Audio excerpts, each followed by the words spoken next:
Hello Instagram family, ನಾನು ನಿಮ್ಮ ಮನೆ ಮಗಳು ಪುಷ್ಪ.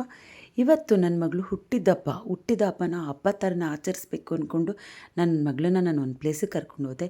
ನನ್ನ ಮಗಳಂತೂ ಸಿಕ್ಕಾಪಟ್ಟೆ ಖುಷಿಯಾಗಿದ್ಲು. ನನ್ನ ಮಗಳು ಇವತ್ತು ಹುಟ್ಟಿ 23 ವರ್ಷ ತುಂಬಿ 24ನೇ ವರ್ಷಕ್ಕೆ ಬೀಳ್ತಾಯಿದೆ. ನನ್ನ ಮಗಳು ಹುಟ್ಟಿದಾಗ ನನಗೆ ಅಮ್ಮ ಅಂತ ಕರೆದಾಗ ಎಷ್ಟು ಖುಷಿ ಆಯಿತು, ಇವತ್ತು ಅಷ್ಟೇ ನನಗೆ ಖುಷಿ ಆಯಿತು. ಸೊ ನನ್ನ ಮಗಳು 24ನೇ ವರ್ಷದ ಬರ್ತಡೆಗೆ 24 ಗಿಫ್ಟ್ ಕೊಡಬೇಕು ಅಂದ್ಕೊಂಡಿದ್ದೆ. ಹಾಗೆ ಅದ್ರ ಪ್ರಕಾರನೇ ಎಲ್ಲ ಥರ ಗಿಫ್ಟ್ನೂ ರೆಡಿ ಮಾಡಿ ಒಂದೊಂದೇ ಗಿಫ್ಟ್ನ ರ್ಯಾಪರ್ ಮಾಡಿ ಕೊಡ್ತಾಯಿದ್ದೆ.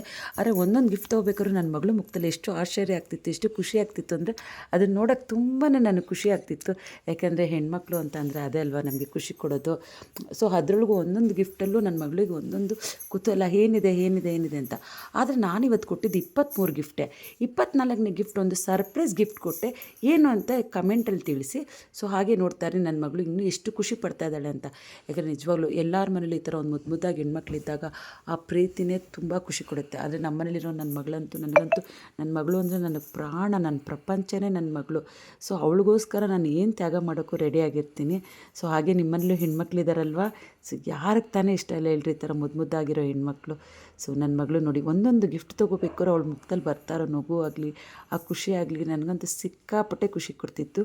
ಹಾಗೆ ನನ್ನ ಒಂದು 24ನೇ ಗಿಫ್ಟ್, 23 ಗಿಫ್ಟು ನನ್ನ ಮಗಳ ಕೈಲಿ ಹೋಯಿತು.